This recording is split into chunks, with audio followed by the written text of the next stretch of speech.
Good morning नमस्कार दर्शक बंधु 1998 मसीहार दृश्य जहाँकि आज को 28 वर्ष तलर यही दृश्य देखिले विश्वास करें नहीं।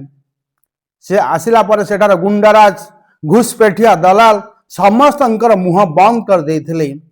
जेमिति आमर उत्कलमणि गोपबंधु दास कहिथिले मिशु मोर माटी देह ए देश माटी रे देशवासी चली जातु पिठी रे। आसंतु देखिबा सही व्यक्ति होउछन्ती हमर योगी आदित्यनाथ कौन कहते कारण से आसिला बेले किए योगी कहते तो किए बाबा कहते। आसंतु आमे से 28 वर्ष तलर भिडियोटी को टिके देखि नवा। 43% नागरिक आज भी गरीबी रेखा के नीचे जीवन यापन कर रहे हैं।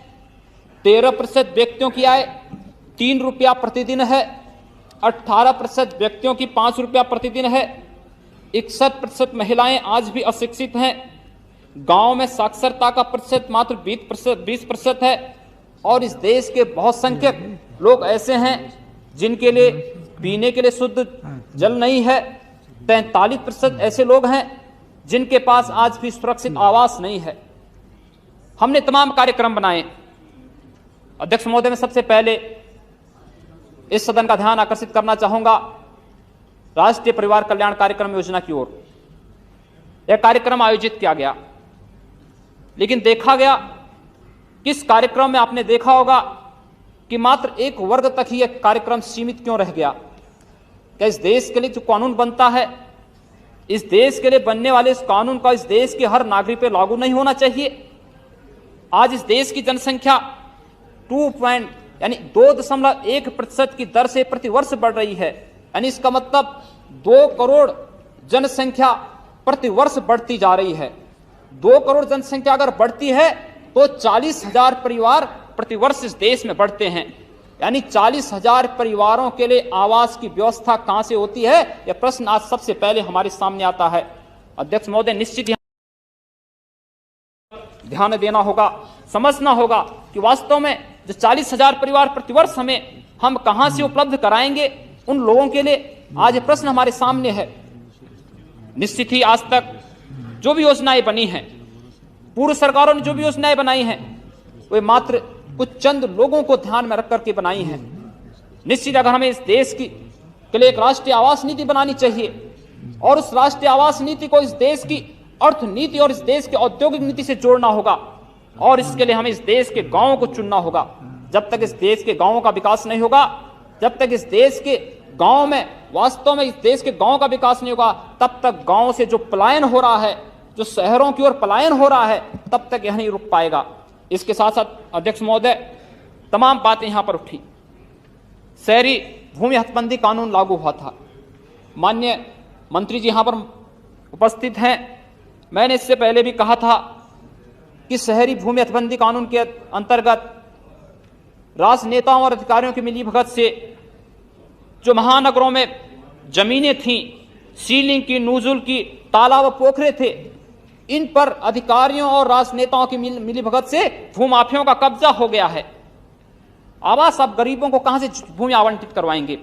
गांव में जो फालतू भूमि थी उस पर भूमाफियों का कब्जा हो गया है, जबरदस्ती कब्जा कर दिए हैं। और इसके साथ साथ इंदिरा आवास की आप बात कर रहे हैं। इंदिरा आवास में 20,000 रुपया हम एक परिवार को देते हैं, और 20,000 रुपया में से 10,000 रुपया तो कमीशन के रूप में चला जाता है। 10,000 रुपये में कोई व्यक्ति, कोई गरीब परिवार कहां से अपने लिए एक कमरा बना पाएगा, आवास कहां से बना पाएगा? आज ये प्रश्न हमारे सामने है। निश्चित ही ईमानदारी से वर्तमान सरकार ने बजट में भी इसका प्रावधान किया है। निश्चित ही आज हमें इस देश की आवास नीति को, इस देश के केवल जो वर्तमान की आवास नीति वर्तमान जो बन रहे हैं, वह आवास नीति केवल उच्च वर्ग और मध्यम वर्ग तक ही सीमित है। उसके लिए हमने कोई प्रावधान नहीं किया है। गांव का कोई रिक्शा चलाने वाला आता है, गांव का कोई ठेला लगाने वाला आता है, या गांव में कोई मजदूर शहर में काम करने के लिए आता है, वह व्यक्ति 100 रुपया से 50 रुपया से 100 रुपया प्रतिदिन कमा तो लेता है, लेकिन कभी हमने देखा नहीं है कि उस व्यक्ति के रहने की क्या व्यवस्था है। वह व्यक्ति मजबूर होता है फुटपाथों पर रात्रि को सोने के लिए। आज आजादी के 50 वर्ष के बाद स्थिति क्यों आई है? आज निश्चित हमें सोचना पड़ेगा एक बार कि वास्तव में इस देश के हर नागरिक को एक आवास उपलब्ध हो। भारतीय जनता पार्टी गठबंधन सरकार ने जिस प्रकार से प्रावधान किया है कि इस देश के 20 लाख परिवारों को अतिरिक्त आवास बनाने के लिए निश्चित ही सराहनीय है।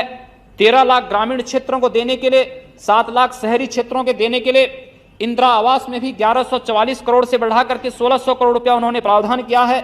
और इसके अलावा भी अन्य जो तमाम शहरी हदबंदी अधिनियम को समाप्त करके जो उसमें भूमाफियाओं का कब्जा था उसको समाप्त करने का जो आश्वासन किया है वह भी सराहनीय है।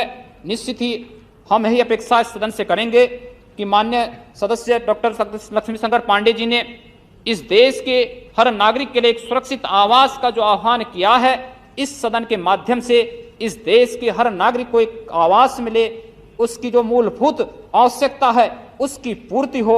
इसके लिए इस विधेयक को इस सदन में लाने के लिए मैं धन्यवाद देना चाहूंगा और साथ साथ आपने मुझे अवसर दिया इसके लिए भी आपको धन्यवाद देता कि नीतियां तो हम दिल्ली और लखनऊ में बैठ करके बनाते हैं, पर अधिकारियों और राजनेताओं की मिलीभगत से भूमाफियाओं का कब्जा हो गया है।